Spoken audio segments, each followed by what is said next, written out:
भाजप आणि महायुती ही दोघंही शेतकरी विरोधी आहे हे आम्ही अनेकदा सांगितलं आणि आता त्यांच्या कृतीमधूनही आपल्याला पाहायला मिळते आणि त्यांच्या या कृतीमध्ये सातत्यानं शेतकऱ्यावर अन्याय करणं हे त्यांचं काम चाललेलं आहे। शेतकऱ्यांच्या पिकाला भाव देणं नाही, अतिवृष्टीमुळे मोठ्या प्रमाणात शेतकऱ्यांच्या पिकाचं नुकसान झालं, त्याचा मोबदला अजूनपर्यंत मिळालेला नाही। शेतकऱ्यांच्या कर्जमाफीमध्ये धोकाधडी झाली आणि त्याचप्रमाणे विकासाच्या नावाने शेतकऱ्यांच्या जमिनी कमी किमतीमध्ये कशा आपल्याकडे ओढता येईल आणि मलिंदा कसा खाता येईल, शेतकऱ्यांच्या टाळूवरचं लोणी कसं खाता येईल याच्यावरचा त्यांचा प्रयत्न सुरू आहे। पहिले आपल्याला या जमिनी संपादित केल्या जात होत्या, त्या जमिनी संपादित केलेल्या जमिनीचे पैसे वेळेवर मिळाले नाहीत तर त्याला 15% त्याच्यावर व्याज दिला जात होता। आज जो शासनाने निर्णय केला त्याला आता 9% त्या ठिकाणी व्याज द्यायचा निर्णय केला। याचा अर्थ हे बनियाचं सरकार आहे आणि व्यापाऱ्याचं सरकार आहे, हे सरकार उद्योगपत्यांचं आहे आणि असं एक म्हण आहे की जिथला राजा व्यापारी तिथली जनता भिकारी आणि त्याच पद्धतीनं आज महाराष्ट्रामध्ये व्यापारी लोक या सत्तेमध्ये बसलेले आहेत। जनतेला कसं लुटता येईल, शेतकऱ्याला कसं लुटता येईल त्यावरचा यांचं काम चाललेलं आहे आणि म्हणून त्यांचे निर्णय हे त्या पद्धतीने येताना आपण पाहतो आहे। लाडली बहीण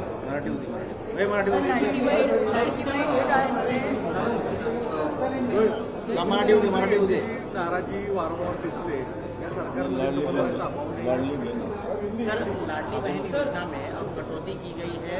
1,500 से 500 रुपये मिलेंगे, अन्य योजनाओं का लाभ लेंगे। पहिले मराठी करतो पण मला आपल्याला लक्षात असेल की या योजनेच्या बद्दलचा जे काही मत आम्ही त्या काळात मांडलेलं होतं की लाडक्या बहिणीला आमिष दाखवून तिचे मतं घेण्याचा या सरकारचा प्रयत्न आहे, ती गोष्ट आता सत्य निघालेली आहे।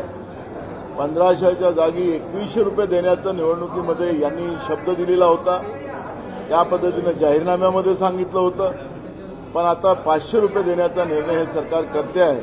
म्हणजे लाडक्या बहिणीला फसवण्याचं पाप या लोकांनी केलं। आता लाडक्या बहिणीचा शाप या सरकारला लागल्याशिवाय राहणार नाही। एकीकडे भगिनींना पैसे देण्याचा, लाडक्या बहिणीला पैसे देण्याचा निर्णय घेतला आणि एकीकडे महागाई वाढवून त्या लाडक्या बहिणीला लुटायचे काम, ते पाप करण्याचं काम या लोकांनी केलेलं आहे। त्यामुळे एकीकडे महागाईचा सामना आमच्या लाडक्या बहिणीला करावा लागतंय, गृहिणीला करावं लागतंय आणि एकीकडे लाडक्या बहिणीच्या नावानं खापर पडून ही लाडक्या बहिणीमध्ये आमचे सगळे पैसे गेले। त्यामुळे आता आमच्याजवळ विकासाला पैसे राहिले नाहीत, निराधार महिलांना पैसे द्यायला राहिले नाहीत। अशा पद्धतीच्या बोंबा मारायला सुद्धा या मंत्रिमंडळातले मंत्री मागं पडत नाही, असं चित्र आपण पाहतो आहे।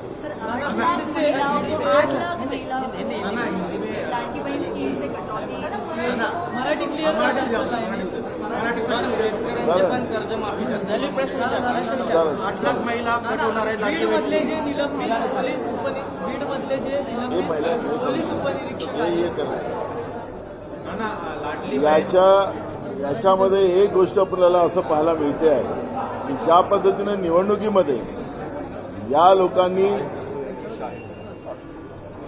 मागेल त्या लाडक्या बहिणीला आम्ही 1500 रुपये देऊ असं सांगितलेलं होतं, पण आता आपण पाहतोय की त्याला नियम लावले गेले आणि हे नियम लावू आज जवळपास 8 लाख महिला त्या ठिकाणी कमी करण्याचं पाप सुद्धा या ठिकाणी केलं गेलेलं आहे। त्यामुळे लाडक्या बहिणीशी सर्रास धोका करण्याचं काम महाराष्ट्राच्या भाजप महायुतीच्या सरकारने केलेलं आहे, असं चित्र आपल्याला पाहायला मिळते आहे। हमने देखा है कि आज महाराष्ट्र में वारंवार जे आहे संदेश क्षेत्र असतील किंवा ठाकरेंना महायुतीसोबत येण्याची इच्छा आहे, काय असं दिसतं तुम्हाला सगळं? बघा, मला त्या विषयावरती चर्चा करायची नाही, तो विषय काँग्रेस पक्षाचा नाही। त्यामुळे कोण कोणाबरोबर जाणार आहे, कोण कोणाबरोबर येणार आहे याच्यावर आम्हाला चर्चा करायची नाही। तो आमचा विषय नाही.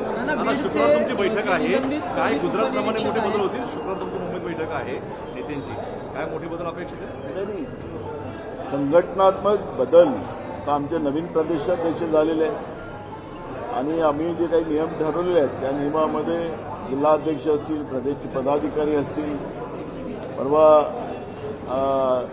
जी काही कार्यकारिणीची बैठक आमची अहमदाबादमध्ये झाली त्याच्यामध्ये जे काम न करणारी जी काही पदाधिकारी आहेत त्यांना काढून काम करणाऱ्या पदाधिकाऱ्यांना त्या ठिकाणी संधी देण्याचा निर्णय झालेला आहे.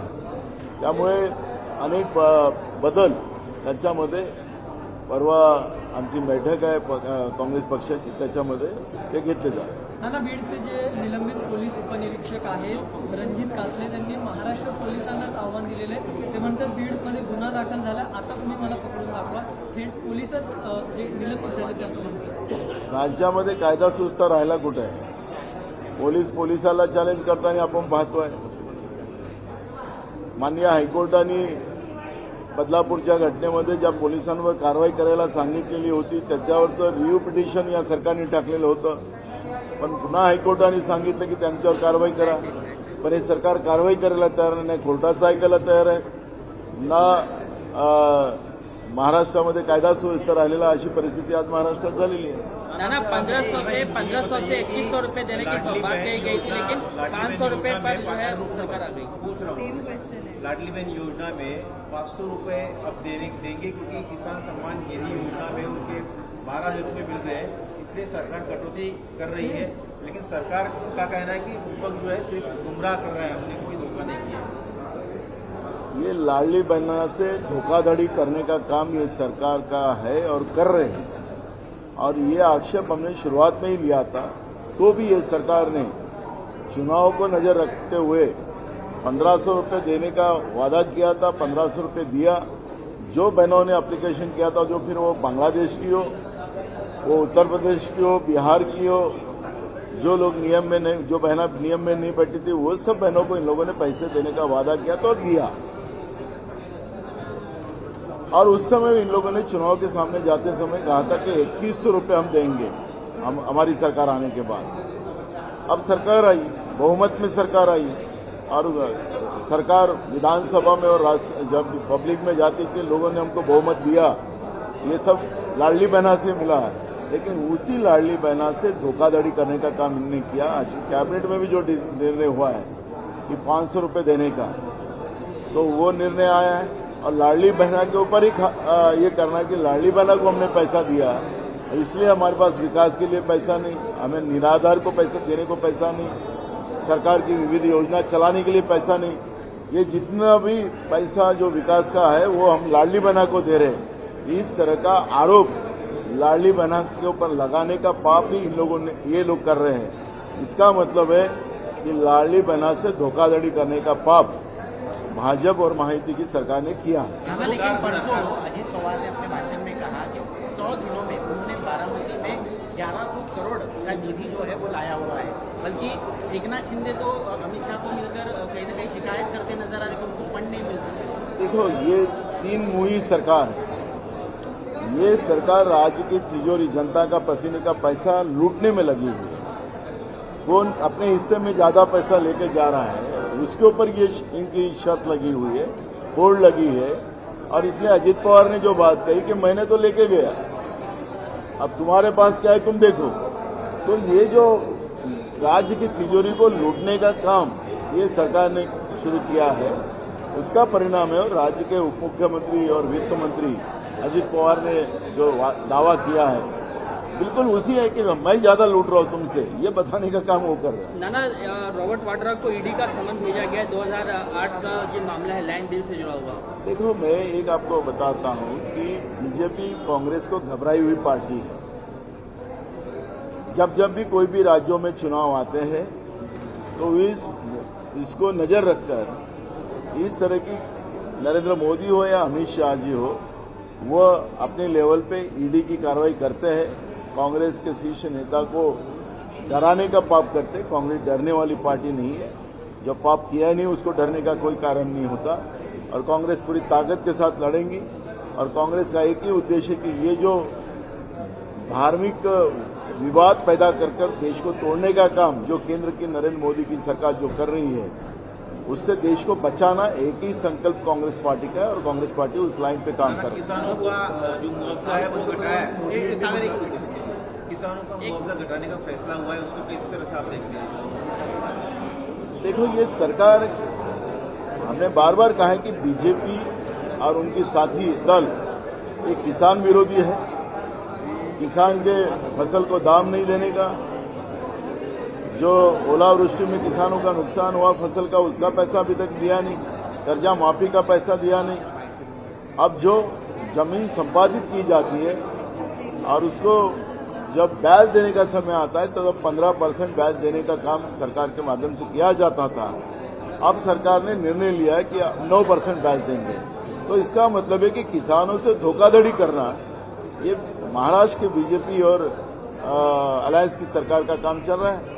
किसानों से भी धोखाधड़ी कर रहे हैं। ना पश्चिम बंगाल के मुर्शिदाबाद में जो हिंसा हो रही है उसको लेकर ये कहा जा रहा है कि हिंदुओं पर अटैक किया जा रहा है और कई जो हिंदू हैं वो छोड़कर भाग रहे अपने घरों से।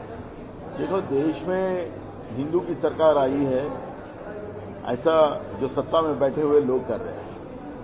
अब यूपी में भी हिंदू की सरकार है, केंद्र में भी हिंदू की सरकार है, पर हिंदुओं पे अन्याय क्यों हो रहा है? इसका मतलब है कि हिंदुओं के नाम से वोट लेना और हिंदुओं के ऊपर अत्याचार करना, यही बीजेपी का काम है और उसी का परिणाम है कि हिंदू को अपना गांव छोड़ के जाना पड़ रहा है। लोकशाही मराठी ऐका, पहा, जागरूक रहा।